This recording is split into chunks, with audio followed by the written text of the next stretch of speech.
તો જય માતાજી મિત્રો, જય દ્વારકાધીશ। તો મિત્રો આપણે ટ્રેક્ટર લઈ અને ખેતરમાં ખેડવા માટે હેડ્યા છે।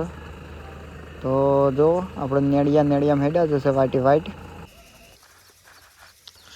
તો ફાઇનલી મિત્રો આપણે આપણા ક્ષેત્રમાં પહોંચી ગયા છે અને જો આ તમાકુ રાળિયાનો ઢગો પડ્યો અને હરું તમાકુવાળું ક્ષેત્ર શેડવાનું છે આપણે તો છે ને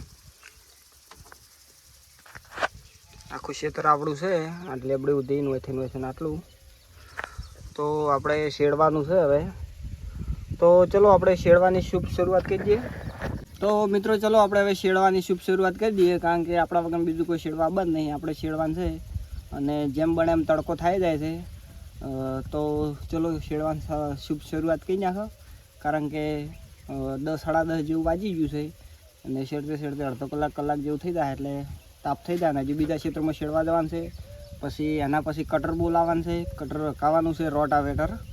તો ચલો આપણે શેડવાનું ચાલુ કરો અને પેલું બીજું ક્ષેત્ર એ જે શેડવા જવાનું છે આપણે, તો ચલો ચાલુ કરીએ।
તો મિત્રો આપણે પહોંચી ગયા હવે બીજા ક્ષેત્રમાં શેડવા માટે। બીજું ક્ષેત્ર પણ તમાકુવાળું હતું। તો જો પેલા તમાકુના રાળિયા ભરે છે અને હવે આપણે આ ક્ષેત્ર શેડવાનું છે, તો ચલો હવે શેડી દઈએ।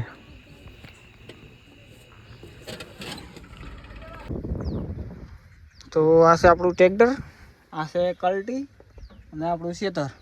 તો મિત્રો આપણે ક્ષેત્ર તો શેડી દીધું છે, પણ હજી જો આવા ડોકડા વધ્યા છે ક્ષેત્રમાં, જે તમાકુના રાળિયા છે ને બધા જે વધ્યા છે મેં ખૂંટા અમુક આ દેખાય ને એવા વધ્યા છે।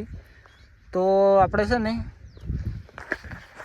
તો મિત્રો આપણે છે ને હવે એને કાપવા માટે સ્પેશિયલ રોટાવેટર બોલાવવું પડશે, કારણ કે કલ્ટીથી તો શેડ તો સારી છે પણ એ બધું કાપવું પડશે, કારણ કે હવે ઓના પાછળની ખેતી એટલે કે આપણે રસકાબાજરી આમાં વાવવાની છે। તો રસકાબાજરી વાવવા માટે છે ને બે સારું કલ્ટીનું કરશે, પણ તો એ પેલા ડોખડા છે ને તો રહી જાય, તો એને કાપવા માટે છે ને આપણે સ્પેશિયલ રોટાવેટર બોલાવવું પડશે। તો ચલો હવે રોટાવેટર બોલાવીએ અને આમાં રોટાવેટર રખાઈ અને પછી આપણે છે ને અંદર રસકાબાજરી ઊંઘે ને રસકાબાજરીની ચારા બોજીને પછી આપણે પાઈ નાખ્યું। તો આ ડોખડા કાપવા માટે સ્પેશિયલ રોટાવેટર બોલાવવું પડશે।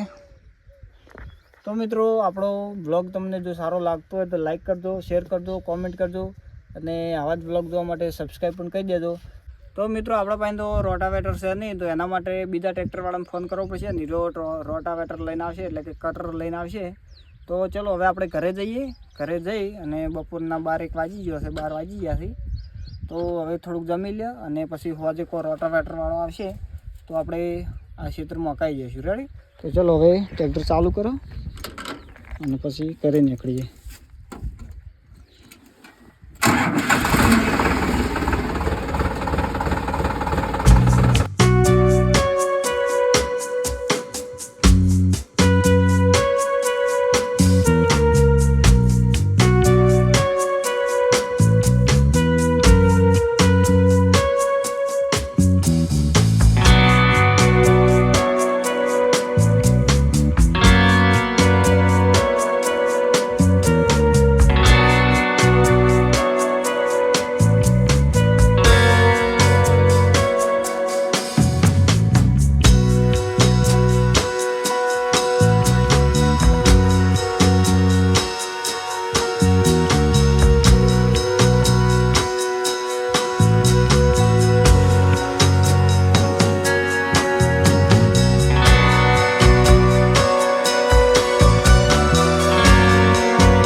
મિત્રો આપણે આપણા ક્ષેત્રમાં આવી ગયા છે અને હોજ પડી ગઈ છે, પણ શું કહેવાય કે આજ તો રોટાવેટરવાળો આવ્યો નહીં.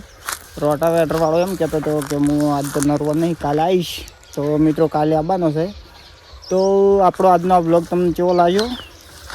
જો સારો લાગ્યો હોય તો વિડીયોને લાઈક કરો, શેર કરો, કોમેન્ટ કરો, સબસ્ક્રાઈબ કરો. અને જો આપણું ખેતર આવ્યું છે ને જી, અમને આ ક્ષેત્રમાં રોટાવેટર રખાવાનું હતું, પણ હજી સુધી રોટાવેટરવાળો આવ્યો નહીં. એ કે હું આજે નરવો નહીં, કાલે આવીશ. તો મિત્રો રોટાવેટરવાળો કાલે આવવાનો છે.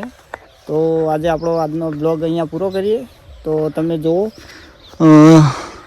આપણા ગામડાનું વાતાવરણ, ખેતરનું વાતાવરણ કેટલું મસ્ત લાગે છે ને સૂર્ય.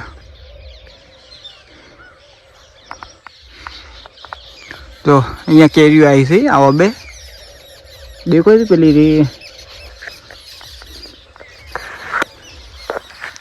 જો ફૂલ ચેવો છે.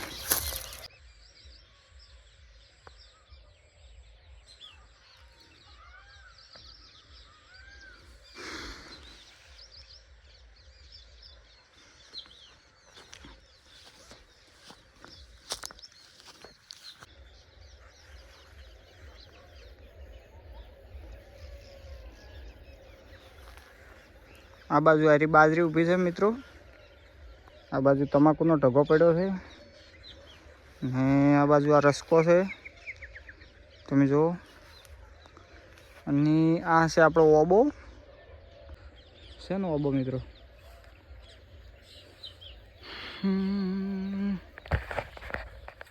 તો મિત્રો તમને મારો આજનો બ્લોગ વિડીયો કેવો લાગ્યો? જો સારો લાગ્યો તો લાઈક કરો, કેવો લાગ્યો કોમેન્ટ કરો, શેર કરો, અને હા સબસ્ક્રાઈબ કરવા ના ભૂલતા, જેથી કરીને આવા વિડીયો તમને મળતા રહે.